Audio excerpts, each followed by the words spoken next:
Welcome to our channel. Today we how to reset your investment preferences with Charles Schwab, full guide step by step clearly. To reset your investment preferences with Charles Schwab, begin by visiting the Charles Schwab website. Log into your account using your username and password. Once logged in, navigate to the Account Settings section. Look for the Investment Preferences option within the Settings menu. Click on Investment Preferences to open your current settings. To reset your preferences, locate the option that says Reset to Default. Click on Reset to Default to initiate the process. You may be prompted to confirm your decision to reset your investment preferences. Carefully read any information provided regarding the implications of resetting your preferences. Once confirmed, your investment preferences will return to the default settings. After resetting, review any changes made to ensure they align with your current investment goals. If needed, update your preferences by selecting the options that best fit your strategy.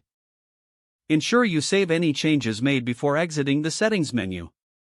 Finally, log out of your account for security purposes. If the page does not load, refresh the browser or try again in a private or incognito window. Make sure you are using the correct email address, then retype it carefully to avoid small typos. If your password is not accepted, use the reset option and create a new strong password you can remember.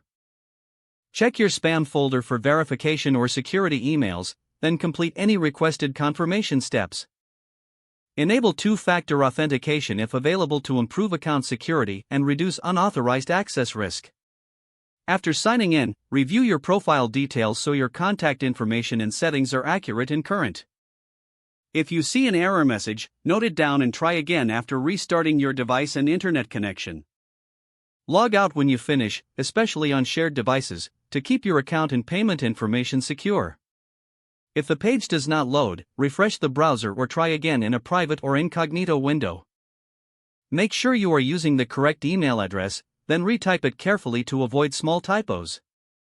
If your password is not accepted, use the reset option and create a new strong password you can remember. Check your spam folder for verification or security emails, then complete any requested confirmation steps.